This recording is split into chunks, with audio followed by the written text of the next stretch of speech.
Bonjour, Cédric du site formation informatique avec Cédric.fr. Bienvenue dans ce Demande à Cédric numéro 32 où les 7 premiers jours du mois, je réponds aux questions en direct des membres plus.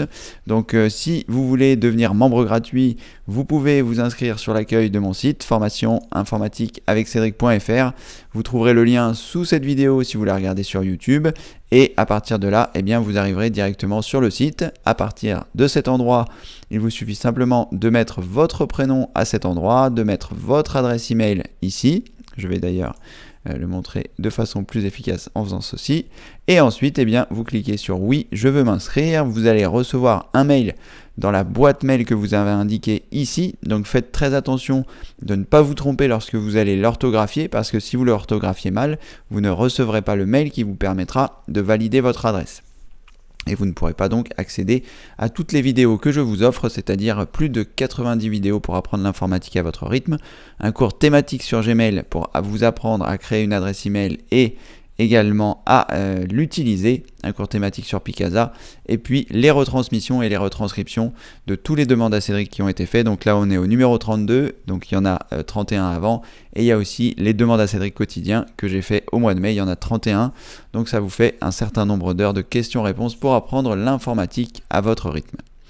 Voilà, maintenant que la petite annonce est passée, nous allons pouvoir nous concentrer sur le demande à Cédric d'aujourd'hui.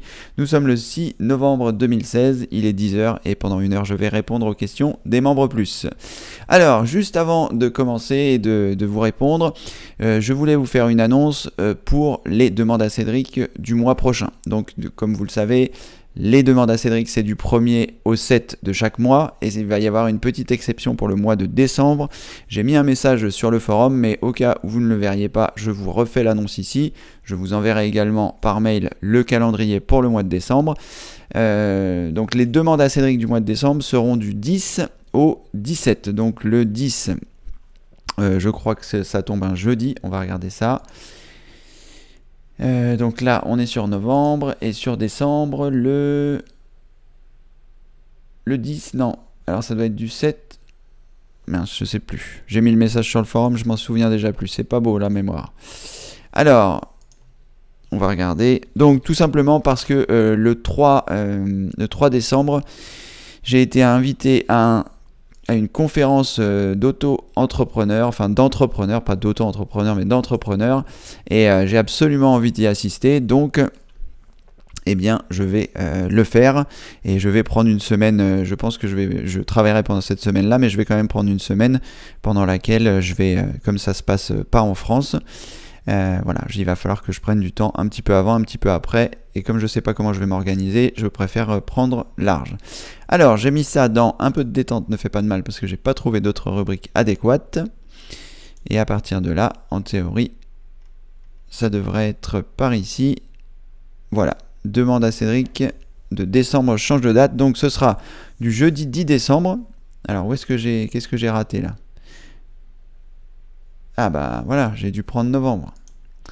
Et le 10, ça tombe un samedi. Donc ce sera du samedi 10 décembre, au vendredi 16. Donc je vais modifier les choses puisque je me suis trompé sur les jours. Je modifierai ça. Mais quoi qu'il en soit, nous allons faire ça donc du 10 au 16 décembre. J'espère que vous ne m'en voudrez pas, mais j'ai vraiment envie d'assister à cette réunion qui va être, je pense, très intéressante. Donc voilà. Allez, sur ce, on va pouvoir démarrer. Je regarde si tout est ok. Allez, c'est parti. Alors, bonjour Michel, bienvenue parmi nous. Bonjour Mathilde. Alors, bonjour à toutes et à tous. PC de bureau Windows 10, problème avec Google depuis la dernière mise à jour de Microsoft. Genre, page web chargée, mais devenant noire et vidéo ne fonctionnant plus. Sur certains sites. D'accord, donc dois-je désinstaller Chrome ? Merci de votre réponse. Alors, Mathilde, Est-ce que vous devez désinstaller Chrome? Est-ce que vous avez, je suppose que vous avez vérifié que vous aviez la dernière mise à jour. Donc pour ce faire, vous avez cliqué sur les 3 points en haut à droite, vous êtes allé sur Aide, vous avez choisi à propos de Google Chrome, et là donc il faut déjà dans un premier temps que vous ayez à jour votre Google Chrome. Si c'est le cas, si vous avez votre Google Chrome à jour, vous pouvez en effet le désinstaller puis le réinstaller pour voir si ça va corriger votre problème. Ça, c'est la chose, on va dire, la plus simple à faire. Donc, vous faites un clic droit sur le menu démarrer, vous choisissez Programmes et fonctionnalités. À partir de là, vous recherchez Google Chrome. Je vais faire ça par ordre alphabétique, ce sera plus simple. Voilà, vous choisissez désinstaller et à partir de là, il va le désinstaller. Vous pouvez ensuite le réinstaller. Lorsque vous allez le désinstaller, je pense qu'en théorie, il va vous demander si vous souhaitez supprimer vos données personnelles. Donc dans un premier temps, vous pouvez choisir non, ne pas supprimer vos données personnelles. Donc il va désinstaller Chrome en laissant vos données personnelles et quand vous allez réinstaller la version de Chrome, eh bien en théorie, il devrait reprendre vos données personnelles. Si toutefois ça ne fonctionnait pas, dans ce cas-là, il faudra faire la version après, en supprimant vos données personnelles. Alors faites bien attention, si vous ne synchronisez pas votre compte, donc dans les paramètres et ensuite dans paramètres de synchronisation, vous avez ici ouvrir une session. Si vous ne synchronisez pas vos paramètres, faites attention de bien sauvegarder vos favoris avant de réaliser les manipulations en supprimant vos données personnelles. Sinon, vous allez perdre tous vos favoris. Donc, soit vous synchronisez vos données directement en ligne, et auquel cas il n'y aura pas de souci. Quand vous allez réinstaller Chrome après avoir supprimé les données, si la première chose que je vous avais indiquée ne fonctionne pas, eh bien, vous pourrez synchroniser vos données lorsque vous allez réinstaller le navigateur. Cependant, si vous ne synchronisez pas vos données, pensez à sauvegarder vos favoris. Pour ce faire, il faut vous rendre dans les 3 points qui se trouvent en haut à droite. Ensuite, vous allez vous rendre dans favoris. Ensuite, gestionnaire de favoris. À partir de là, vous allez choisir à quel endroit ça se trouve la sauvegarde. Peut-être pas là. Alors, favoris. Ah, importer les favoris. Alors, est-ce que c'est là plutôt? Non, ce n'est pas là du tout. Alors, en effet, c'est quelque chose que je fais très rarement puisque moi, je suis synchronisé. Alors, voilà, c'est dans Organiser, pardon. Donc, vous choisissez Organiser, vous choisissez Exporter les favoris vers un fichier HTML. Donc, vous cliquez ici. Ensuite, il va vous demander où vous souhaitez le ranger. Je vais le mettre, par exemple, sur mon bureau. Je vais laisser le nom par défaut. Favoris. Voilà, je vais passer en plein écran. Favoris 06-11-2007, vous cliquez sur enregistrer et là sur votre bureau vous vous assurez bien que vous avez votre fichier favori qui est ici.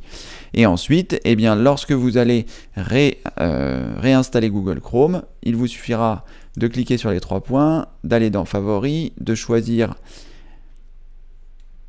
gestionnaire de favoris. Ensuite, une fois que vous êtes là, vous choisissez organiser, vous choisissez importer les favoris depuis un fichier HTML, vous sélectionnez votre fichier, vous cliquez sur ouvrir. Alors là, je ne vais pas le faire parce que j'ai peur que ça me fasse des doublons et que j'ai beaucoup de favoris, donc je ne voudrais pas que ça mette le bazar. Et là, eh bien, vous retrouverez vos favoris.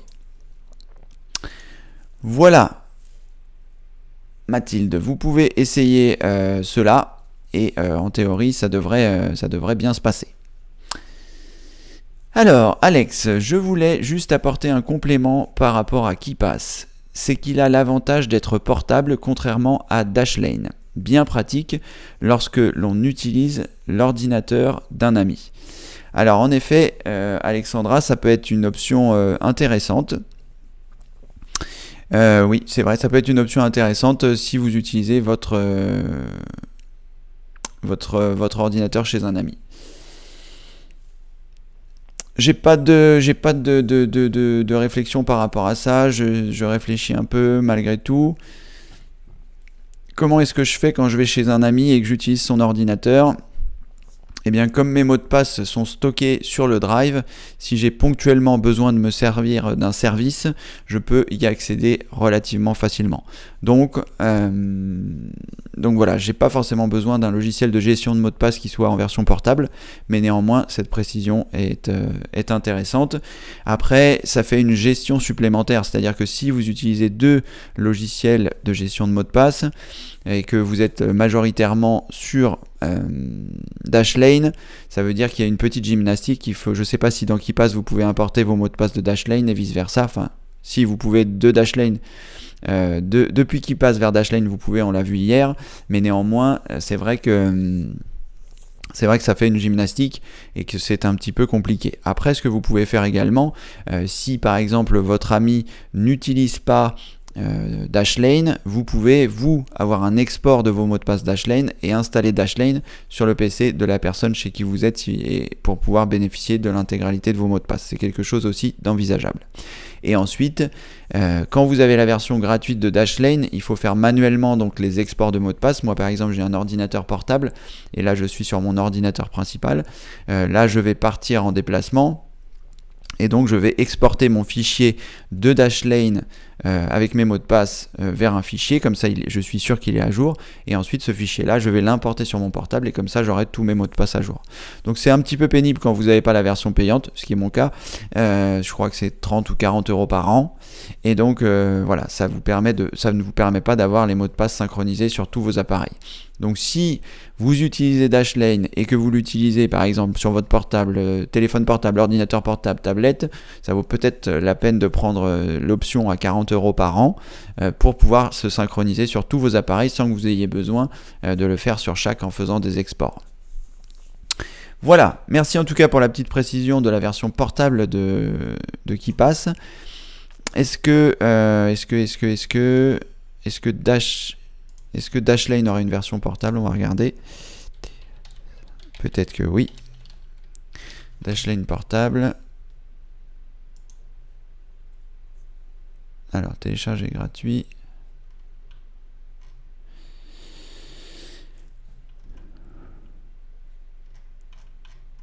Je suis pas sûr qu'il y ait une version portable. Alors, on va essayer de voir si, en cliquant ici, ils ont une version gratuite. Non, ça va juste télécharger l'exécutable et pas forcément une version portable. Donc, c'est pas forcément ce dont vous avez besoin. Ce n'est pas possible. Voilà, Morissette. Bonjour Morissette, bonjour Cédric et à tous. Besoin d'aide pour Dashlane, pas moyen. Pour que ça rentre dans ma tête, confond les mots de passe avec les mots de passe maître. Besoin d'une capture d'écran, s'il vous plaît. Merci Alexandra. Alors, c'est relativement simple, Morissette. Vous allez le comprendre, j'espère, avec les explications que je vais vous donner.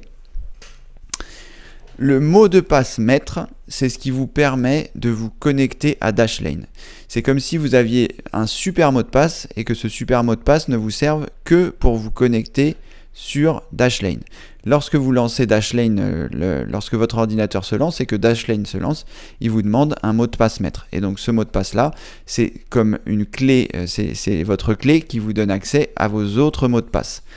Donc quand vous allez allumer votre ordinateur, Dashlane va se lancer. Vous allez mettre votre mot de passe maître et à partir du moment où vous aurez mis votre mot de passe maître, vous aurez accès aux autres mots de passe et donc ça débloquera les fonctionnalités de Dashlane pour pouvoir qu'il remplisse automatiquement les mots de passe sur les sites que vous visitez. En gros, si vous ne mettez pas votre mot de passe maître sur Dashlane quand il se lance, la fonction de connexion automatique sur les sites et la fonction des mots de passe sauvegardés ne fonctionnera pas. Donc le mot de passe maître, c'est uniquement pour Dashlane, pour déverrouiller Dashlane. C'est comme si Dashlane c'était une boîte qui contient tous vos mots de passe et que vous ayez besoin d'une clé pour l'ouvrir et accéder à vos mots de passe. Cette clé-là, c'est le mot de passe maître. Et tous les mots de passe qui se trouvent à l'intérieur, ce sont les choses que vous avez remplies en fonction des différents sites que vous avez visités. Mot de passe maître pour Dashlane, mot de passe pour tous les sites qui sont que vous utilisez avec Dashlane. Voilà Morissette, j'espère que c'est clair maintenant dans votre tête et que vous n'aurez pas besoin qu'Alexandra vous fasse une capture d'écran parce que je ne vois pas avec une capture d'écran comment est-ce qu'on peut expliquer ceci. Tania, bonjour Cédric, bonjour à tous. Suite à l'ouverture d'un lien, peut-on réellement prendre possession à distance de l'ordinateur d'une personne et ouvrir sa webcam sans son accord? Amicalement, Tania. Alors, Bon, déjà, ce qu'il faut savoir, c'est que certains logiciels de prise de contrôle à distance, comme TeamViewer, ou peut-être pas TeamViewer, mais un autre logiciel dont je n'ai plus le nom, qui sont des logiciels pour vous assister informatiquement, certains génère un lien sur lequel vous cliquez, et quand vous cliquez dessus, la personne peut prendre le contrôle de votre ordinateur. C'est comme si vous lui aviez donné l'autorisation de vous dépanner en quelque sorte. Donc je pense que oui, la réponse c'est oui, ça doit être possible. Et après, sachez que les liens sur lesquels vous allez cliquer en fonction de l'endroit où vous vous trouvez peuvent contenir des logiciels malveillants ou des scripts malveillants. Et lorsque vous allez cliquer sur le lien, c'est aussi ce que fait le phishing, c'est-à-dire le phishing vous incite à cliquer sur des liens pour récupérer vos données, que ce soit vos données personnelles sous forme d'un questionnaire, que ce soit en lançant des scripts malveillants ou des logiciels malveillants. Et donc, en fonction de la protection de votre ordinateur, le fait de cliquer sur ce lien, ce sera plus ou moins actif ou non. Donc, en effet, je pense que la réponse est oui. Si vous cliquez sur un lien d'une personne vraiment malveillante, vous pouvez avoir ce genre de choses. Maintenant, je dirais que c'est assez rare et qu'il faut que vous fassiez attention de toute façon, quoi qu'il arrive, sur les liens sur lesquels vous allez cliquer.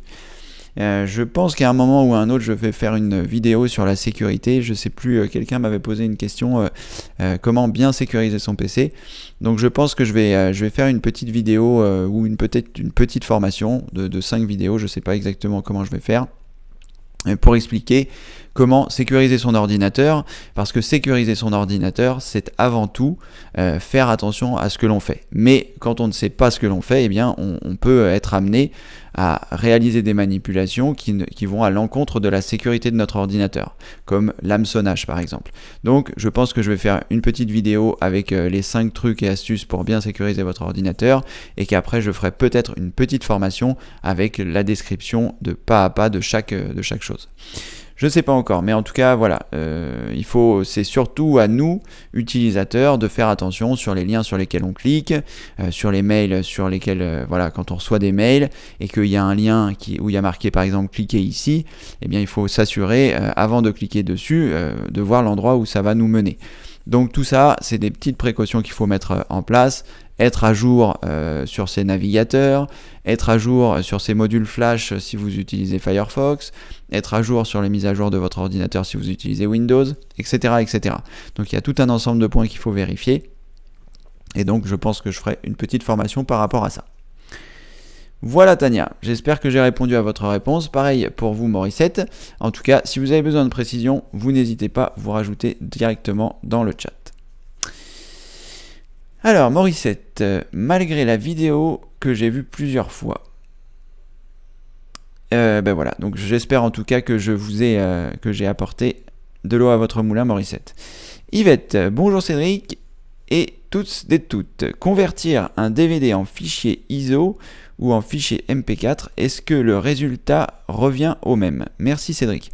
Alors, pas du tout Yvette, le résultat ne revient pas au même.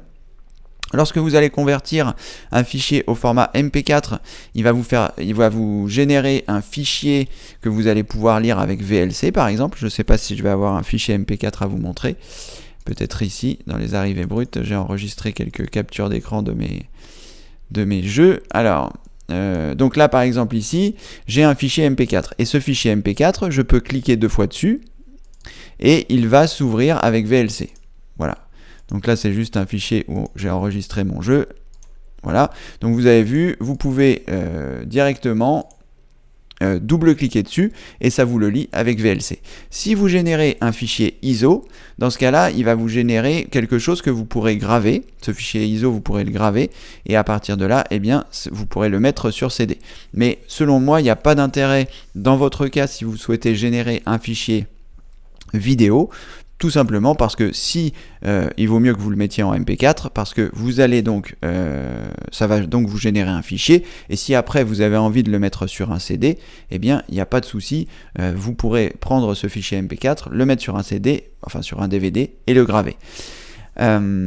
Pourquoi est-ce qu'il vous propose de faire un fichier ISO ? Eh bien, c'est tout simplement si vous voulez faire une copie de sauvegarde d'un DVD. Si par exemple vous avez un DVD qui fait 9 Go et que vous avez un DVD qui ne fait que on va dire 4 Go 5, puisque on va partir du principe que c'est un simple couche, eh bien lui, grâce à DVD Shrink, il va être capable de copier l'intégralité des 9 Go et de le transformer en 4 Go 5.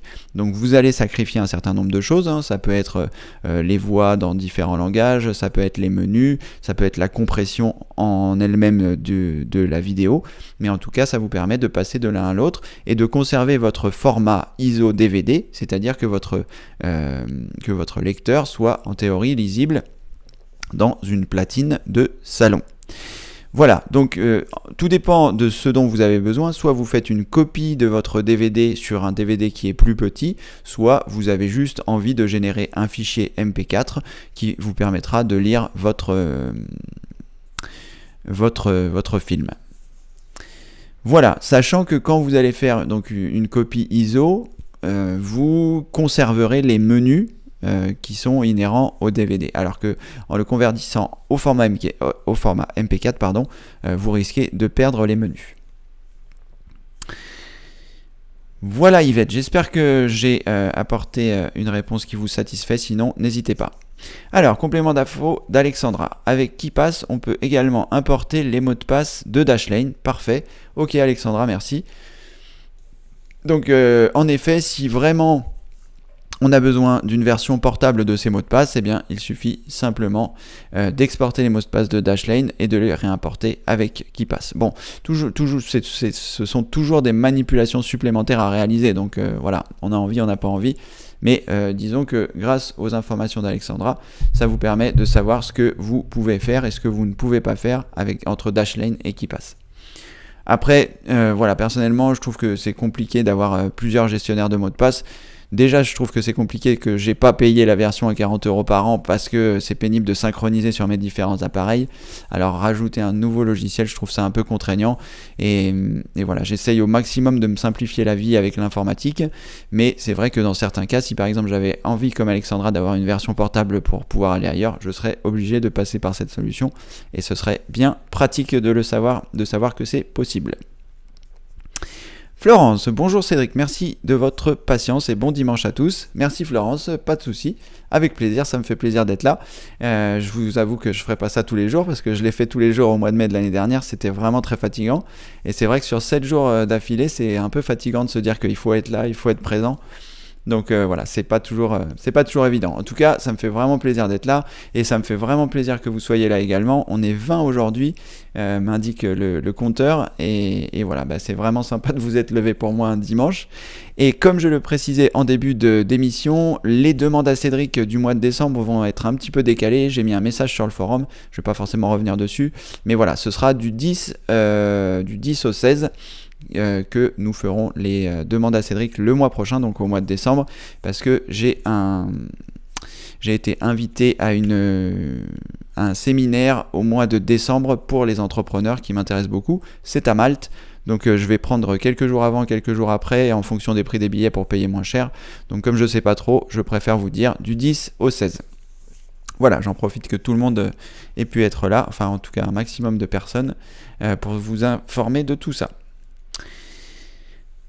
Raymond, bonjour à toutes et tous. Dashlane versus KeePass, c'est une question philosophique. Je serais plutôt enclin à cacher les lingots dans un trou dans le jardin plutôt que de les mettre à la banque. Ok.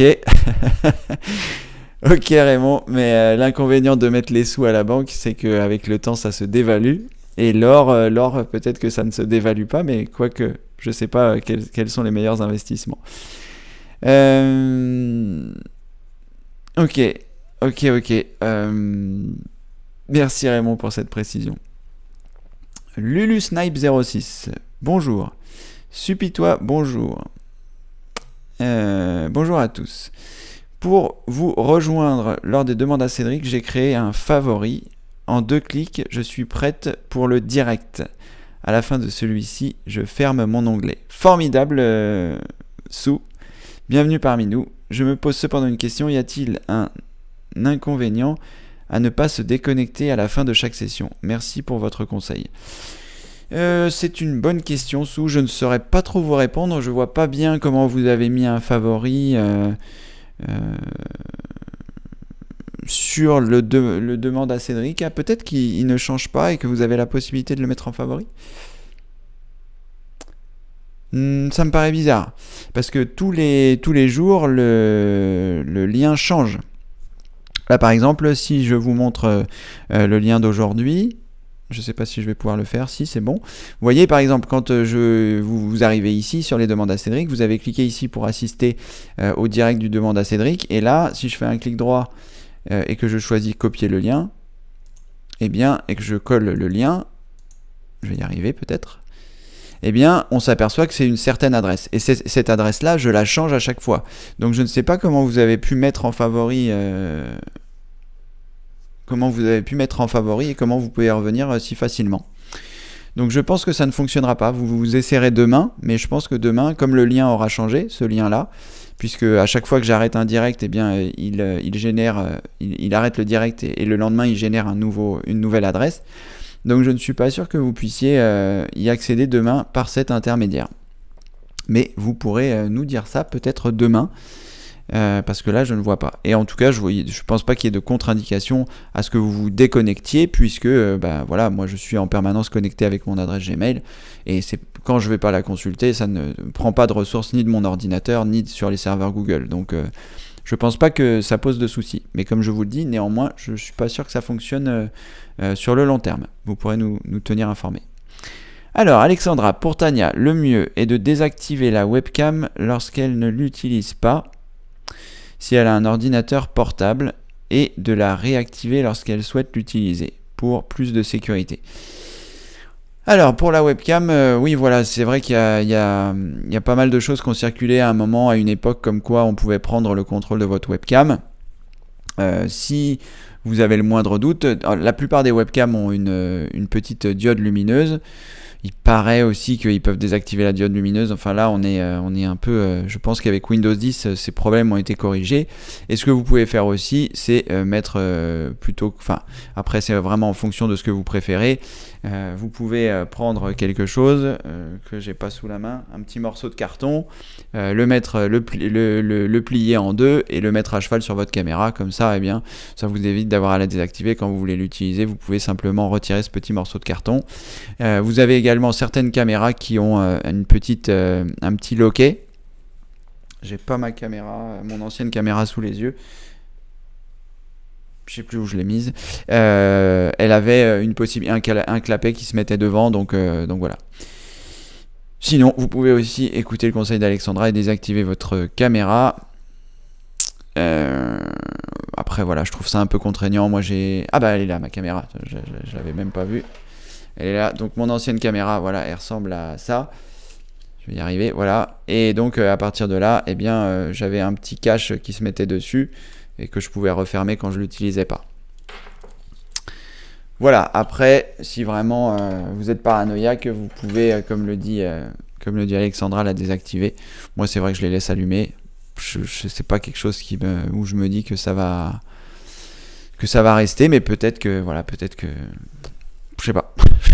Je suis pas paranoïaque à ce niveau-là, je sais pas pourquoi. C'est un peu, j'ai pas vraiment de truc à cacher, mais bon, enfin voilà. C'est vrai que ce serait pas agréable de se dire qu'on est espionné. On va réinventer le loft. Alors, Solange, bonjour Solange. Cédric, passez un bon dimanche, cordialement Solange. Donc Solange, je suppose que c'était un petit bonjour de courtoisie. Bienvenue parmi nous. Et si vous n'avez pas de questions, merci d'avoir passé le bonjour. Yvette, Cédric, j'ai bien compris la différence, merci. Bon, c'est parfait. Yvette, si vous avez bien compris la différence, tant mieux. Vous pourrez choisir ce qui vous convient le mieux. Alors Tania, bonjour Alexandra, merci pour votre gentillesse. Ma question était suite à l'émission Cache Investigation sur Microsoft qui est passée sur France 2. Merci Tania. Alors je n'ai pas suivi cette émission parce que je ne regarde pas la télé. mais j'imagine que voilà, il faisait référence à ça. Alors, le problème du carton devant la caméra, c'est que si pirate, il prend le contrôle de la webcam, certes, il ne verra pas, mais il entendra ce qui se passe chez vous. Tout à fait, Alexandra, c'est absolument vrai. Après, voilà, je sais pas, je me rends pas compte à quel point, si vous voulez, l'informatique, comme je vous le disais tout à l'heure, on peut envisager différentes solutions, ne serait-ce que voilà, comme pour KeePass, pour Dashlane, pour ci, pour ça. Et moi, j'essaye au maximum de faire en sorte que mon informatique soit simple. Alors, je veux pas avoir à me poser la question lorsque je vais me lancer une session Skype avec un copain ou avec ma grand-mère ou avec qui que ce soit. Je veux pas me poser la question de savoir est-ce que j'ai pensé à réactiver ma caméra, est-ce qu'elle est désactivée, est-ce qu'il va falloir que je relance mon Skype pour qu'il prenne en compte le fait que je réactive ma caméra. Bref, ça fait beaucoup d'interrogations. Et au final, je pense que les chances de se faire pirater, si vous avez votre Windows à jour, si vous avez les logiciels à jour, si vous n'avez pas cliqué n'importe où, si vous faites de temps en temps des analyses antivirales et anti-malware, voilà, je pense que vous êtes quand même relativement protégé. Avec les conseils que je vous donne, si vous les suivez, si vous cliquez pas sur n'importe quel lien, etc. En théorie, vous n'avez pas à vous faire pirater tout ça. J'ai pas vu cette émission, peut-être c'est beaucoup plus inquiétant que je pense que ça l'est, mais voilà, j'ai pas, voilà, si vous voulez désactiver, vous pouvez la désactiver, mais comme je vous dis, moi ça m'ennuie d'avoir à me dire, voilà, il faut que je les déconnecte et que je les reconnecte, je trouve ça assez pénible. Mais c'est vrai Alexandra, t'as raison, le carton c'est à la fois pas très esthétique, et à la fois ça ne va pas cacher le son du micro. Voilà, je réfléchis, est-ce que j'ai des choses à vous dire supplémentaires? Donc demain, nous aurons le demande à Cédric, le dernier demande à Cédric du mois de novembre. Donc demain c'est de 9 à 10, là il va falloir être encore plus matinal. Et pour le mois de décembre, ce sera donc du 10 au 16 décembre avec les horaires normaux pour le premier jour au dernier jour. J'ai mis les nouveaux horaires sur le forum, je vais les mettre à jour parce que je me suis trompé dans les jours. J'ai mis les nouvelles dates, et les horaires donc resteront les mêmes. Et voilà, puis après on reprendra notre cycle normal en janvier. Et voilà. Après il y aura Noël et je pense que je verrai d'ailleurs en janvier. En théorie je serai là au premier de l'an. Je sais pas si vous serez nombreux, peut-être on décalera aussi le mois de janvier puisque ça tombera pour les fêtes, donc je sais pas, on verra. Je me souviens plus comment on avait fait l'année dernière, je suis pas sûr qu'on ait changé les dates, mais voilà, moi en théorie je serai fidèle au poste au 1er janvier, ça m'étonnerait que je fasse la fête, quoique c'est pas impossible non plus. Donc on va voir, en décembre de toute façon on verra ce qu'on fait pour le mois de janvier, et puis voilà. Allez, il est 10h29, comme c'est le 6e numéro, bien que nous soyons 21, j'ai l'impression qu'il n'y a plus trop de questions.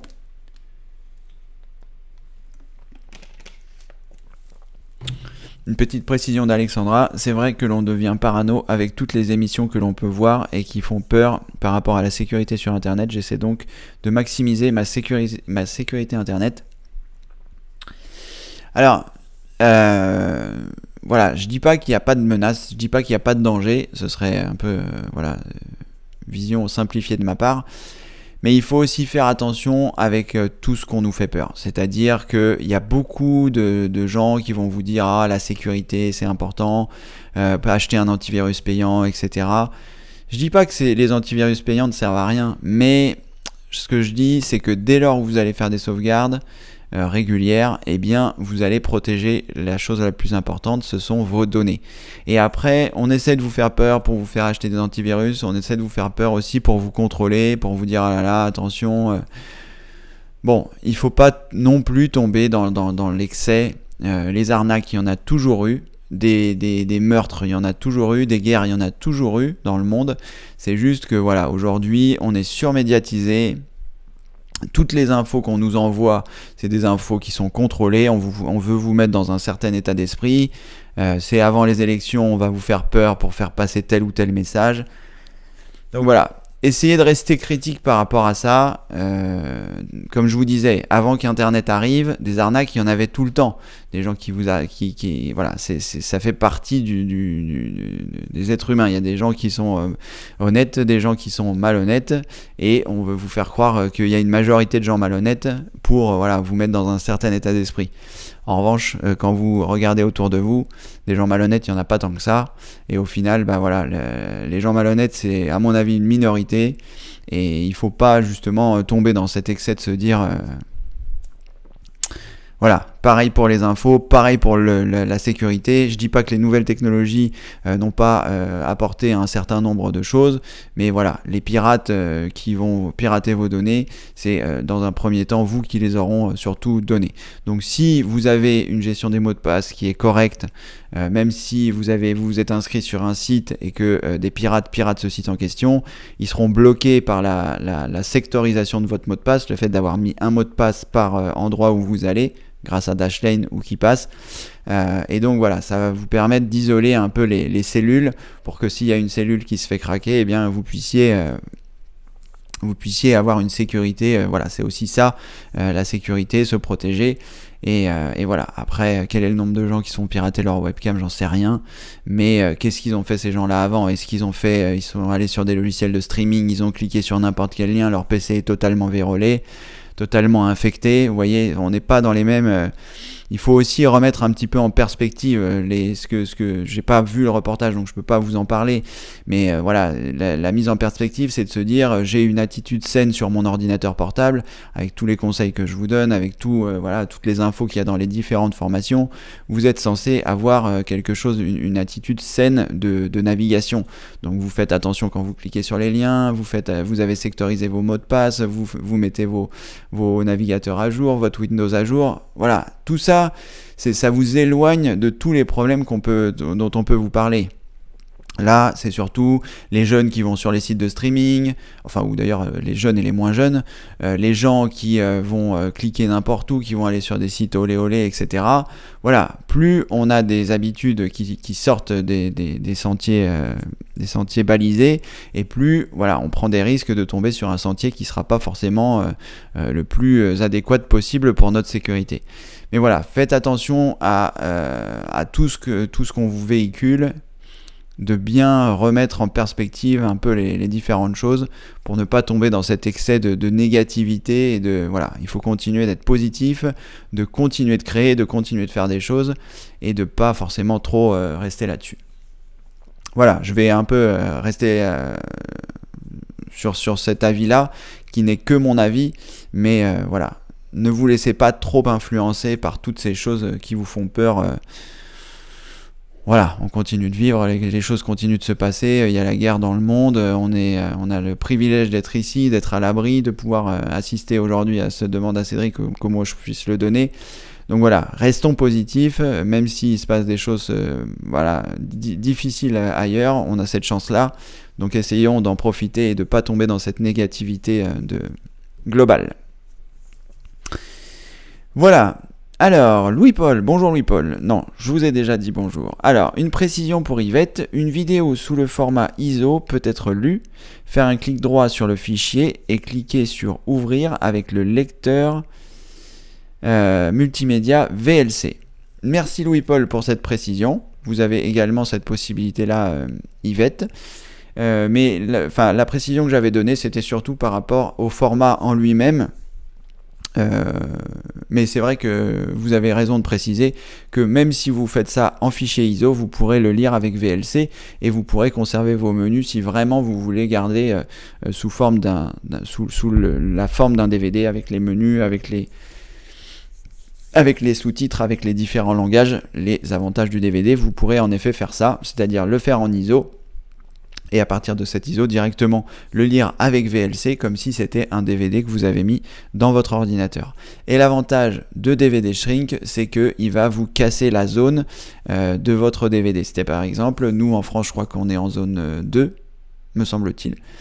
J'ai un doute puisque ça fait longtemps que je n'ai pas utilisé de DVD. Et donc, si vous utilisez un DVD en zone 2 aux États-Unis, vous ne pourrez pas le lire sur un lecteur classique, il sera bloqué. Il y a des zones. Et donc, l'avantage de DVD Shrink, c'est qu'il va avoir la possibilité de dézoner votre DVD. Donc vous pourrez le regarder partout et sur n'importe quel support. Merci pour cette précision, Louis-Paul. Marc, rebonjour. Nous n'avons pas de suite au sujet de votre GoPro 5. C'est vrai, alors.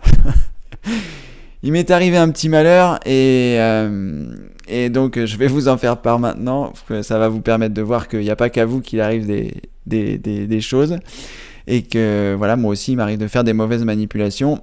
J'ai acheté une GoPro, comme je l'avais dit avant, et j'avais dit que je ferais une vidéo de déballage et que je ferais des vidéos de prise en main. Et voilà, donc j'ai tourné un certain nombre de vidéos que j'avais pas encore eu le temps de monter. Et j'ai fait une mauvaise manipulation sur mon téléphone et j'ai effacé le fichier d'enregistrement. Donc j'avais déballé ma GoPro, j'ai effacé le fichier, donc il va falloir que je remballe ma GoPro pour retourner la vidéo. Donc c'est ce que j'ai fait là, j'ai remballé ma GoPro, mais comme c'est tombé pendant les demandes à Cédric, j'ai pas eu trop le temps de tout réinstaller, j'ai besoin de mes lumières ici et je peux pas les mettre ailleurs, donc voilà, donc j'ai pas pu refaire le déballage de la GoPro, j'ai effacé, c'est moi, hein, c'est pas mon téléphone qui a fait une mauvaise manip, c'est juste moi, j'ai effacé un fichier avant de le transférer sur mon ordinateur, j'ai essayé de le récupérer, mais voilà, j'ai pas trop insisté, je voulais pas non plus perdre 4 heures à essayer de récupérer un fichier dont il me faudrait une demi-heure pour retourner, donc voilà, j'ai réfléchi un peu, je me suis dit que le mieux ce serait de retourner la vidéo.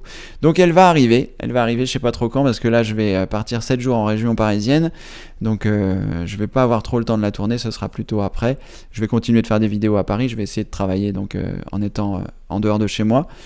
Mais voilà l'histoire de la GoPro et surtout du fichier que j'ai effacé par mégarde. J'en ai effacé 2, j'avais fait un déballage aussi de ma souris que j'adore et finalement voilà, j'ai perdu le fichier, donc là je vais pas réemballer ma souris parce que j'ai passé tous les câbles dans mon bureau, mais voilà, je referai celui de la GoPro et j'espère que ça arrivera bientôt. Voilà Marc. Sou, bonjour à nouveau. Je serai là demain pour vous donner des informations sur mon favori. Merci et bon dimanche à vous. Merci Sou. Comme je vous disais, vous nous direz ça demain, mais à mon avis, ça ne va pas fonctionner. Donc si ça ne fonctionne pas demain lorsque vous allez cliquer sur votre favori, vous revenez dans votre espace membre, vous allez dans les demandes à Cédric et vous cliquez ici pour assister aux demandes. Ce sera le numéro 33, c'est ça. Donc voilà, vous pourrez faire ça à ce moment-là.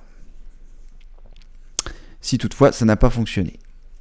Albert, bonjour à tous, bonjour Cédric. Alors, j'utilise Captivity pour enregistrer certaines émissions. Est-il possible de les enregistrer directement sur une clé pour pouvoir les regarder plus tard sur la télé ? Tout à fait Albert, vous pouvez faire ces manipulations. Alors, je ne comprends pas tout à fait votre question, à savoir si vous pouvez directement relier votre Captivity à une clé USB. Ça, je pense que c'est possible, car dans Captivity, vous avez la possibilité de dire à l'endroit où vous souhaitez que vos vidéos soient enregistrées. Je peux le télécharger, je vais regarder s'il y a d'autres questions. C'est pas grave, on va quand même prendre le temps de le faire.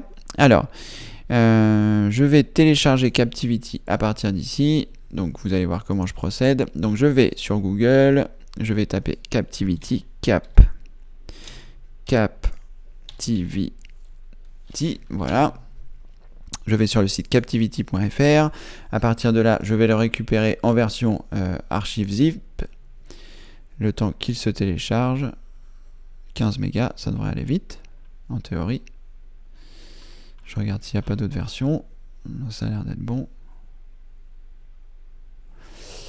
Enregistrer sous. Non, c'est moi qui attendais quelque chose qui n'arriverait pas, puisque voilà, il faut que je le lance. Voilà, donc là, c'est arrivé. Je fais clic droit, extraire vers Captivity pour qu'il m'extrait l'archive Captivity vers un dossier Captivity. Donc j'attends que mon archive se termine, parfait. Ensuite, je double-clique ici. J'ai donc mon dossier Captivity qui est là. Je vais pouvoir lancer Captivity. Il va me créer donc un dossier Captivity.ini et un dossier vidéo. Donc le dossier vidéo, c'est ce qui va contenir vos vidéos. À partir de là, lorsque vous êtes dans Captivity, je pense que dans les préférences, ça fait longtemps que je ne l'ai pas utilisé, dans les options qui se trouvent en bas à droite, je vais enlever mon visage pour que vous puissiez bien tout voir. Dans les options qui sont en bas à droite, qui se trouvent ici, voilà, vous devez avoir la possibilité de choisir l'endroit téléchargement des noms de fichiers. Vous cliquez ici. Là, il va vous l'enregistrer dans l'emplacement vidéo, mais vous pouvez choisir parcourir. Et là, vous pouvez, si vous le souhaitez, sélectionner votre clé USB. L'inconvénient de faire ça, c'est qu'il va falloir que votre clé USB soit tout le temps branchée à votre ordinateur si vous voulez enregistrer les fichiers de Captivity. Sinon, il ne trouvera pas le dossier dans lequel c'était. Donc moi, ce que je vous recommande, c'est de laisser par défaut le dossier d'enregistrement vidéo qui se trouve ici, donc qui se trouve dans le dossier Captivity. Donc si vous avez choisi comme moi une version portable, eh bien il est à l'endroit où vous avez fait l'extraction. Et si vous avez choisi une version extractible, il est installé sur votre ordinateur en théorie dans Program Files, je suppose. Donc à partir de là, eh bien, vous aurez votre dossier vidéo. Ce que vous pouvez faire, moi ce que je vous conseille, c'est de ne pas laisser le dossier Captivity sur le bureau, c'est par exemple de le mettre dans vos documents. Par exemple, je vais le mettre ici dans les documents, je le déplace. Donc je fais un clic droit, je choisis couper. Je fais un clic droit, je choisis coller, comme ça me permet de le déplacer. Et à partir de là, je vais donc double-cliquer sur le dossier Captivity et je vais faire un clic droit sur vidéo, je vais choisir créer un raccourci et ce raccourci, je vais le placer sur mon bureau. Comme ça me permet d'accéder aux vidéos de Captivity directement depuis mon bureau. C'est-à-dire que la Captivity est dans mon dossier document. Donc là, je peux supprimer mon archive vu que je l'ai extrait. Je double-clique sur vidéo et là, j'arrive directement dans document Captivity vidéo. Et ça me permet, une fois que je suis là, donc là, mes vidéos vont s'être enregistrées. Et là, eh bien, vous pouvez ouvrir un explorateur de fichiers, un autre, décaler la fenêtre. Et puis là, vous allez avoir votre clé USB qui apparaît, par exemple si je fais ça. Et vous pourrez glisser vos fichiers depuis votre dossier vidéo qui est sur votre ordinateur vers votre clé USB. Voilà, selon moi, c'est la chose la plus simple à faire si vous voulez mettre ça sur clé USB. Voilà Albert, j'espère que j'ai répondu à votre question. Peut-être je suis allé un petit peu vite. Dans ce cas-là, vous aurez l'opportunité de regarder plus tranquillement la retransmission qui sera disponible cet après-midi ou demain. Et puis à partir de là, eh bien, ça vous permettra de mettre en pause, de prendre des notes et de voir de façon un petit peu plus lente. Voilà Albert, j'espère avoir répondu suffisamment correctement à votre question. Lucien, bonjour Cédric et bonjour à toutes et tous. Merci à vous. J'ai réussi à faire ma copie de mon ancienne clé USB sur la nouvelle et toutes mes photos sont sécurisées. Formidable Lucien, je suis très content que vous ayez pu le réussir et formidable que vous ayez pu partager le fait que vous ayez réussi. Je ne sais pas exactement voilà, ce que vous avez fait, donc si j'ai bien compris, vous avez vos photos à 3 endroits, sur votre disque dur, sur votre première clé USB et sur votre seconde clé USB. Donc si vous avez 3 copies, c'est très bien. Ça veut dire que de temps en temps, eh bien, il faudra mettre à jour ces différentes copies pour que vous ayez ces sauvegardes-là. Et ça vous permet eh bien, d'avoir 3 copies. Ce que je vous conseille également, parce que j'ai eu des mauvaises expériences avec les clés USB, c'est que si vous avez l'opportunité de le faire, c'est également de mettre vos photos sur DVD. Alors évidemment, si vous avez 80 Go de photos, ça va être très compliqué de mettre ça sur des DVD, puisqu'un DVD ça fait 4,5 Go, et si vous avez 80 Go de photos, ça veut dire 20 DVD, donc c'est vrai que ça risque d'être un peu contraignant. Donc dans ce cas-là, eh bien, mais bon, en théorie, vous n'avez pas tant de choses que ça, à moins que vous ayez acheté une clé USB de 128 Go ou de 64 Go. Mais voilà, ça vous permet, l'avantage du DVD, c'est que ça vous permet d'avoir une source supplémentaire qui soit un petit peu différente d'une source électronique. Les clés USB, c'est de l'électronique, on ne sait jamais ce qui peut arriver avec l'électronique. Une fois que c'est gravé, bon, vous allez pouvoir les garder un certain temps dès lors où vous les mettez bien dans un boîtier, que vous gardez ça en dehors de l'humidité et dans un placard par exemple. Ça vous fait une source de sauvegarde supplémentaire. Voilà, les photos, on en a toujours besoin et on n'a pas envie de les perdre, donc voilà. Voilà Lucien, en tout cas je suis content que vous ayez pu faire ces manipulations. Tania, ok, merci pour tous ces conseils, mais lorsque j'effectue mes recherches, je suis très prudente. Bon dimanche à tous Tania. Eh bien voilà, c'est comme je vous le disais tout à l'heure, c'est voilà, dès lors où vous êtes prudent, dès lors où vous savez ce qu'il ne faut pas faire, eh bien vous pouvez justement ne pas le faire et à partir de là, conserver la sécurité sur votre ordinateur. Faites attention lorsque vous allez, comme je vous le disais tout à l'heure, si toutefois vous allez sur des sites de streaming, soyez très très vigilants et passez souvent l'antivirus, l'anti-malware quand vous allez sur ces sites-là, parce que c'est vraiment la catastrophe. C'est une sorte de no man's land, puisque voilà, c'est illégal. Enfin, pas tous les sites de streaming, hein, mais les sites de streaming où vous allez vouloir voir les films qui sont sortis récemment, etc. une zone un peu floue de légalité, enfin pas floue d'ailleurs, c'est illégal, donc le fait d'aller sur ces sites, ils savent très bien que vous n'allez pas vous plaindre et que voilà, ça peut générer des problèmes un petit peu importants. Coucou Cédric, je suis Soupitois. Pourquoi m'appelez-vous ? Je n'ai rien contre, c'est joli, mais j'ai peur d'usurper une identité. Mais pas du tout. Comme vous pouvez voir dans le chat, moi, le nom que je vois ici, c'est LuluSnipe06. Alors, je ne sais pas si vous vous êtes trompé dans votre adresse email lorsque vous l'avez saisi quelque part, mais là, vous avez pris l'identité de quelqu'un apparemment, parce que je ne sais pas si vous voyez mon écran. Non, vous ne le voyez pas. Je vais le transformer ici. Là, j'ai mis en plein écran l'intégralité des questions.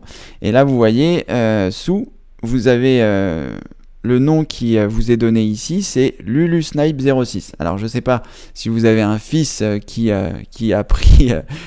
utilise votre Gmail pour faire ses vidéos sur Call of Duty, ou si vous vous êtes trompé lorsque vous avez saisi votre adresse, ou si vous vous êtes fait pirater votre adresse. Mais en tout cas, vous voyez, lorsque je suis à côté, il y a LuluSnipe06. Et si je clique ici, ça va me renvoyer sur la chaîne de LuluSnipe06 qui a 13 abonnés et qui fait des vidéos ici. Alors je ne sais pas du tout si peut-être vous connaissez cette personne, peut-être comment est-ce que je peux savoir mais je peux pas savoir grand chose. Je peux pas avoir son adresse email. Qu'est-ce qui se passe si je clique ici ? Non, il se passe rien. Donc voilà, vous pouvez regarder de ce côté-là. Je ne sais pas ce qui s'est passé Et voilà la raison pour laquelle je vous appelais comme ça. Donc ne vous inquiétez pas outre mesure, on va essayer de trouver une solution à ce qui vous arrive, mais voilà, vous pouvez regarder ce que vous avez, avec quelle adresse vous vous êtes connecté. Alors, où est-ce que j'en suis ? J'en suis là. Marc, merci Cédric pour votre réponse. Avec plaisir Marc, j'espère qu'elle vous a satisfaite. Alain, bonjour Alain.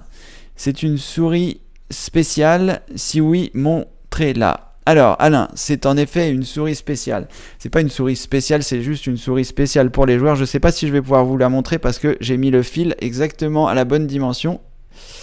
Et du coup, voilà, il est trop court, je peux pas tirer dessus, donc je peux pas vous la montrer. Je vais vous la montrer sur internet. C'est juste une souris spéciale gamer parce que je joue beaucoup et que mon ancienne souris qui est là-bas, qui était le modèle d'avant, est tombé en panne et il a fait des milliers de clics. Donc du coup, j'ai racheté sa remplaçante, qui est donc une souris ambidex puisque je suis gaucher et qui est la nouvelle version de l'ancienne. Voilà. Donc c'est une souris qui a le mérite pour moi d'être ambidextre et d'avoir des boutons à gauche et à droite. Elle est très jolie, on peut changer les couleurs de la façon dont elle s'illumine, ça change la couleur du logo, ça change la couleur de la molette et la couleur autour. Donc elle est très jolie, elle est très bien, j'en suis très content, j'étais donc content de mon ancienne, donc voilà. Morissette, j'en profite par rapport à ça, je m'étais dit que j'allais vous donner cette info. Je vais enregistrer l'image sous. Parce que vous vous souvenez, vous m'avez dit que vous aviez des difficultés à avoir l'intégralité de ça sur le forum. Donc quand j'ouvre la souris, l'image que je viens d'enregistrer avec mon logiciel par défaut de photo, vous voyez, il va m'afficher l'intégralité de l'image, même si elle n'est pas à 100% parce que je pourrais la zoomer si je le souhaitais. D'ailleurs, je vais pouvoir vous le montrer ici. Là, vous voyez, elle est à cette taille-là. Et quand je clique ici, il la met plus grande. Bon, il s'avère que elle n'est pas beaucoup plus grande. Mais en tout cas, voilà. Vous voyez, il fait en sorte que tout soit affiché dans le navigateur. Et vous, je ne sais pas pour quelle raison, eh bien, ça n'était pas là. Peut-être parce que lorsque vous êtes dans Gmail et que vous consultez ça, vous n'avez pas la possibilité. Mais ce qu'il vous suffit de faire, Morissette, c'est d'enregistrer votre pièce jointe et une fois que vous aurez enregistré votre pièce jointe, vous vous retrouverez avec votre image ici. Vous cliquez 2 fois dessus, normalement ça ouvre votre logiciel de photo et lui vous affichera l'intégralité de la photo sans que vous ayez à défiler. Voilà Morissette, petite précision. Et voilà Alain, les détails sur ma souris. J'en suis très content, elle est un petit peu chère, mais voilà, c'est quelque chose que je manipule beaucoup, ma souris, donc voilà, j'ai mis un peu de sous dedans pour être confortable. Voilà. Alors pour vous rassurer, je vous ai montré la dernière fois des souris dans la formation spéciale débutant qui valent 200 €. Je vous rassure, elle vaut pas du tout 200 €, elle vaut 75 €, quelque chose comme ça. Je suis pas encore prêt psychologiquement à mettre 200 € dans une souris, et comme je suis déjà très satisfait de celle-là, j'ai pas l'intention de mettre plus. Voilà. Allez, 10h51, on est encore bon, tout va bien. Alors, bonjour Daniel, bienvenue parmi nous. Roger, bon dimanche du Québec, il est ici 4h50. Oh là là, Roger, c'est tôt 4h50. Je me souviens plus la dernière fois que je me suis réveillé à 4h50. Bon, bah écoutez, bienvenue parmi nous. Si vous avez des questions, n'hésitez pas, il reste 9 minutes. Donc Roger, ne vous êtes pas levé à 4h50 pour rien. J'espère que d'ailleurs Roger, je vais en profiter parce que c'est vrai que l'aménagement des horaires c'était un petit peu pour les personnes qui habitent comme vous au Québec, et je voulais savoir si justement dans la semaine vous trouviez un créneau horaire qui vous satisfait. Donc il y a différents créneaux horaires, donc le créneau horaire d'aujourd'hui c'est 10h52. Enfin de 10 à 11, et chez vous il est donc 4h, donc ça veut dire qu'il y a 6 heures de moins. Donc j'imagine que quand je fais un 18-19, 6 heures de moins de 6, ça fait midi. Donc j'imagine que ces créneaux horaires-là de l'après-midi chez nous doivent être un petit peu plus abordables pour vous. Ça doit être du midi, 11h, 10h, 9h, les 4 créneaux de l'après-midi, je suppose. Donc voilà, j'espère que ça vous permet justement d'assister aux demandes à Cédric à des horaires plus convenables, parce que là, 4h50, c'est vraiment incroyable. Merci en tout cas d'être parmi nous, Roger. Alors, Alexandra, bonjour Albert, dans ce cas-là, rendez-vous dans les options de Captivity et changez la destination afin que les vidéos soient copiées directement sur votre clé USB. Merci Alexandra pour la précision, donc c'est ce que j'expliquais tout à l'heure. En revanche, donc si vous faites ça Albert, comme je vous le disais, il faudra que votre clé USB reste en permanence branchée sur votre ordinateur, et je vous le conseille pas forcément. Donc voilà, je pense qu'il vaut mieux que vous suiviez ma méthode, qui est un petit peu plus compliquée, parce que ça va vous obliger à faire un transfert de votre disque dur vers votre clé USB, mais au moins voilà, vous n'aurez pas à vous poser la question de savoir si votre clé USB est branchée. C'est toujours pareil, c'est pour éviter d'avoir à réfléchir, pour éviter de vous dire est-ce que ma clé USB est branchée, est-ce que je peux lancer un enregistrement Captivity. Là, au moins, vous les enregistrez sur votre disque dur, et après, vous ne sélectionnez que celles que vous voulez mettre sur votre clé USB. Ça a aussi cet avantage de ne pas tout copier. Et puis, le débit d'écriture d'une clé USB est en théorie beaucoup moins important que le débit d'écriture d'un disque dur. Donc voilà, il vaut mieux faire ça par le disque dur. Roger, toujours au poste. Eh ben oui, dites-moi, je vois ça. Purée, 4h50, c'est tôt. Hein. Je sais pas si je me lèverai à 4h50 pour assister à un demande à Cédric, sachant qu'il y en a d'autres.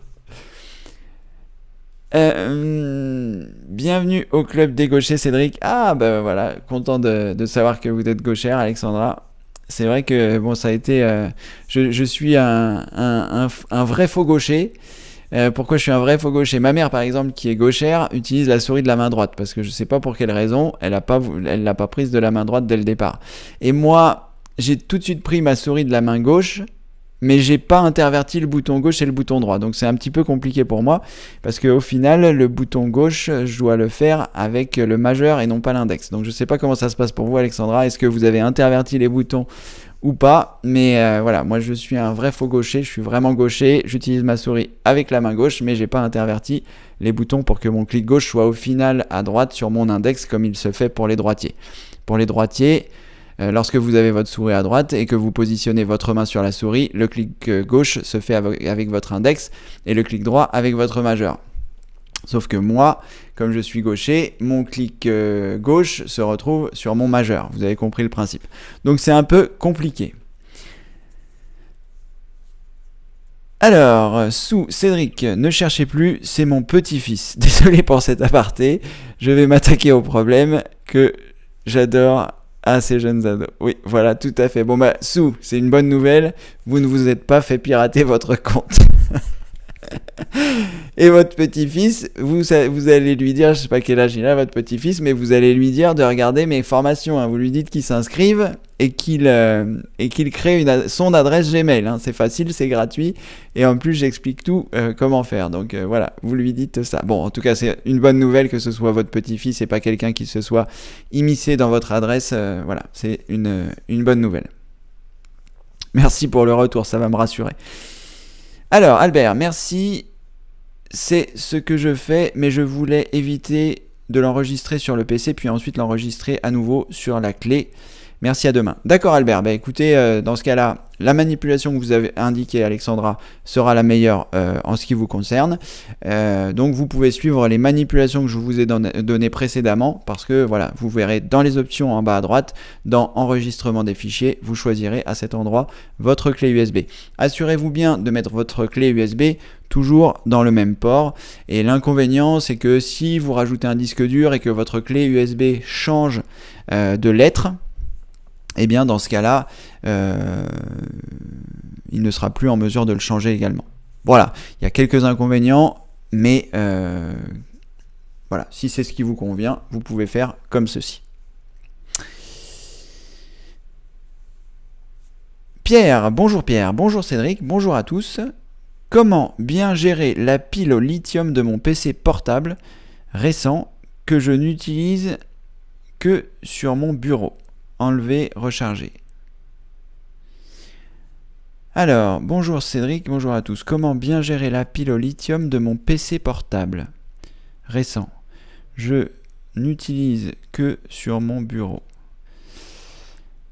Alors, est-ce que vous parlez de votre batterie, Pierre, ou de votre pile? Parce que au sein de l'ordinateur, j'imagine que vous parlez de votre batterie, parce que au sein de chaque ordinateur, que ce soit un ordinateur portable ou que ce soit un ordinateur fixe, vous avez une pile. Je vais essayer de vous montrer ça pour les personnes qui ne savent pas. On le voit sur la carte mère. Donc carte mère, voilà. Je vais chercher des images, j'aurais préféré le faire avec Google. Carte mère, voilà. Images. Voilà, donc sur les cartes mères, celle-ci a l'air grande, donc j'espère qu'on va pouvoir le voir. Voilà, très bien. Là, vous voyez, donc ça c'est une carte mère, c'est-à-dire le composant principal de votre ordinateur. Si vous avez suivi la formation sur le montage du PC, je ne vais rien vous apprendre. Si vous ne l'avez pas fait, ça c'est l'élément principal de votre ordinateur. Donc, que vous ayez un ordinateur fixe ou un ordinateur portable, vous avez une carte mère. C'est l'élément sur lesquels vont se greffer ici par exemple le processeur, ici dans cette zone-là la mémoire vive, ici éventuellement si vous avez une carte graphique, et là pour brancher vos différents disques durs, là pour brancher vos USB, là pour relier, etc., etc. Et donc au sein de chaque carte mère, vous avez une pile que l'on voit ici. Je vais essayer de zoomer, voilà, c'est possible, voilà.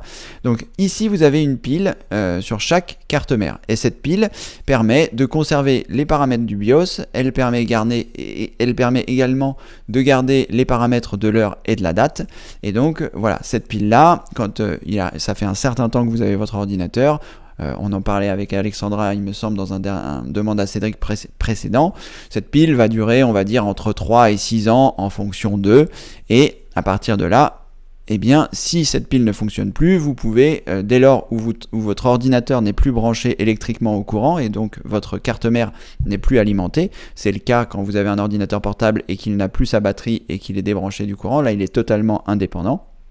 Enfin, il n'est plus du tout alimenté électriquement, et dans ce cas-là, si votre pile de boîtier, enfin de carte mère est usée, eh bien vous allez perdre vos paramètres qu'il faudra remettre manuellement. Donc je ne pense pas que vous fassiez allusion à cette pile, puisque sur un ordinateur portable, elle n'est pas toujours accessible. Des fois, il faut démonter beaucoup de choses pour pouvoir y accéder. Donc là, cette pile-là, je ne pense pas que ce soit celle-là. Vous devez certainement parler donc de votre batterie, on va espérer que ce soit ça. Et si vous parlez donc de la batterie de votre ordinateur portable qui est récent, je vous conseille de la laisser. Il me semble que j'en avais parlé, mais je ne sais plus quand, donc je vais vous redonner les informations, Pierre. C'est que sur un ordinateur portable, la batterie fait office de fusible, en quelque sorte. C'est-à-dire que lorsque vous allez l'enlever, et si vous voulez la laisser, vous pourriez très bien l'enlever et laisser votre portable directement sur le secteur, et il serait alimenté électriquement. Mais l'avantage d'avoir cette batterie, c'est qu'elle va permettre de réguler les surtensions. En fait, les surtensions vont arriver dans la batterie, et la batterie va, elle, avoir l'objectif de fournir un courant qui soit de la meilleure qualité possible pour votre ordinateur portable, et donc rallonger, on va dire, sa durée de vie. Donc, l'avantage, c'est qu'aujourd'hui, à la fois les batteries modernes et les systèmes d'exploitation modernes ne vont pas user les cycles de batterie comme il le faisait avant. Déjà, les batteries au lithium, je ne connais pas bien le principe des batteries, mais elles ont une durée de vie qui est beaucoup plus importante. Il y a moins ce phénomène de déchargement qui était présent avec les anciennes batteries. Et les ordinateurs modernes, moi par exemple j'ai un ordinateur portable qui date un peu, je ne sais plus de quelle année il est, mais le fait d'avoir installé un Windows 10, eh bien ma batterie ne va pas se charger en permanence. Ma batterie reste sur mon ordinateur portable, il est branché au secteur, et lui il va lancer des cycles de chargement quand il estimera que c'est opportun de le faire. Donc je vous conseille de la conserver, ça vous permet également de faire onduleur, c'est-à-dire que si vous êtes en train de travailler sur votre ordinateur portable et qu'il y a une coupure de courant, eh bien votre batterie vous permet de vous apercevoir que plus rien ne fonctionne, que le bip du réfrigérateur commence à sonner et que votre ordinateur continue de fonctionner, et votre batterie vous permettra d'éteindre proprement votre ordinateur avant qu'elle soit totalement vide. Donc c'est très pratique, ça va vous servir d'anti-surtension, ça va vous servir d'onduleur. Et voilà, donc je vous conseille de la conserver, Pierre. Moi à l'époque je conseillais de l'enlever et c'était une très mauvaise idée, donc maintenant que je sais la raison pour laquelle il faut la garder, je vous conseille de le faire. Mais évidemment, vous pouvez faire comme vous le souhaitez et prendre une autre information ailleurs si cela ne vous convient pas. Voilà Pierre. Alex, je n'ai pas interverti les boutons de ma souris et j'utilise la souris avec ma main droite. Les gauchers sont obligés de s'adapter continuellement au monde des droitiers. Pas du tout, il faut se rebeller. D'accord, bah écoutez Alexandra, c'est... si vous êtes... moi, par exemple, je m'aperçois que j'utilise parfois la souris de la main droite, enfin de moins en moins maintenant vu que je ne fais plus de dépannage, mais quand je faisais des dépannages, mes clients qui avaient leur souris à droite, je leur mettais pas systématiquement à gauche.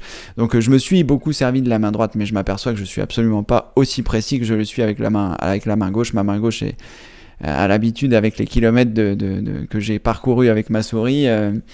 Voilà, je peux pas utiliser la main droite, je joue à des jeux qui demandent de la précision et donc c'est pour moi impossible de l'utiliser de la main droite. Mais peut-être vous avez cette précision là et que ça a développé une autre partie de votre cerveau.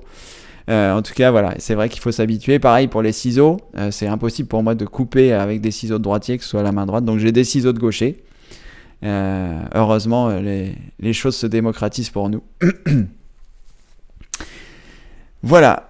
Alors, Albert devra attribuer une lettre à sa clé afin que celle-ci ne change pas. C'est vrai, Alexandra, j'avais ça en tête. Je voulais pas forcément l'indiquer à Albert, mais c'est vrai que Albert, vous avez la possibilité d'attribuer une lettre à votre clé USB. Je vais vous montrer comment ça se passe. Voilà, une clé USB. Je vais la brancher donc sur le hub qui est sur mon bureau. Et donc, vous avez cette possibilité-là, Albert. Là, donc, elle arrive sur en L. Vous voyez, puisqu'elle se met à la suite des lettres qui sont là. Et donc, vous avez la possibilité en faisant... Est-ce que vous pouvez le faire directement d'ici ? Je ne suis pas sûr. Non, je ne suis pas sûr. Donc, on va le faire par la voie classique. Donc, vous avez la possibilité de faire un clic droit sur le menu démarrer, de choisir gestion du disque. À partir de là, lorsque vous êtes dans gestion du disque, vous allez avoir vos disques durs qui apparaissent et vos clés USB également. Donc là, je vais me rendre sur ma clé USB qui se trouve ici. Vous voyez, c'est une clé de 4 Go. Une fois formatée, elle fait 3 Go 7. Là, vous allez avoir la possibilité de faire un clic droit, de choisir modifier la lettre du lecteur et les chemins d'accès. À partir de là, il va vous faire apparaître cette fenêtre. Je vais enlever mon visage pour que vous puissiez avoir tout. Voilà. Donc, clic droit, modifier. Je vais recommencer. Clic droit, modifier la lettre de lecteur et les chemins d'accès. Lorsque vous êtes ici, donc vous sélectionnez la lettre, vous choisissez modifier et là vous allez lui attribuer une lettre. Donc ce que je vous conseille, vous pouvez lui attribuer Z par exemple ou Y, les dernières lettres de l'alphabet, et comme ça, eh bien, lorsque vous allez le brancher, il y a très peu de chances que vous ayez 26 périphériques qui soient branchés avant. Vous cliquez ensuite sur OK, il va vous dire que certains programmes qui pouvaient être sur cette clé vont être modifiés, justement parce que vous changez la lettre comme je vous l'expliquais tout à l'heure. Vous cliquez sur oui, et là, eh bien, votre clé va passer en Z, donc il l'a démonté, remonté, vous voyez. Là, je ferme la gestion du disque, et maintenant, ma clé se trouve en Z. Donc maintenant, si je l'éjecte, clic droit, éjecter, voilà, donc je peux enlever ma clé, hop, je vais la remettre, donc je la remets dans le même port USB dans lequel elle était, et en théorie, elle devrait monter en Z. Voilà. Donc comme ça, votre clé ne changera jamais en théorie de lettres, et ça vous permettra de ne pas avoir les désagréments dont je vous parlais tout à l'heure. Alexandra, c'est une bonne idée d'avoir précisé cela. Ça va permettre à Albert d'avoir une information supplémentaire. Je trouvais que c'était un peu compliqué, mais malgré tout, c'est relativement simple une fois qu'on sait le faire. Voilà, merci Alexandra pour cette précision de plus en plus forte. Alexandra, elle va bientôt, si ce n'est pas déjà fait, surpasser mes compétences. Donc en tout cas, c'est super. Alexandra, merci pour toutes ces précisions, pour toutes ces interventions perspicaces et utiles. C'est très bien. Pierre, voilà, batterie, d'accord. Donc Pierre, voilà les informations concernant la batterie. Je pensais bien que c'était par rapport à la batterie. Oh là là, il est 11h06, on a fait du rab aujourd'hui. Morissette, bonnes vacances et travail par la suite. Eh bien Morissette, on se voit demain. Nous serons donc le lundi 7 novembre de 9h à 10h, dernier demande à Cédric de décembre, et je rappelle pour les personnes qui sont encore là, nous sommes encore 19, merci à vous d'être encore présents. Les demandes à Cédric du mois de décembre seront du 10 au 17. J'ai mis les dates sur le forum et je mettrai à partir de mardi les nouvelles dates pour décembre sur le site. Voilà, merci à toutes et tous d'avoir été présents, merci pour toutes vos questions, merci d'avoir été là, Roger, à 4h50, vraiment incroyable. Prenez le temps de dormir malgré tout, et en attendant, je vous dis à demain, merci, bonne fin de journée, au revoir.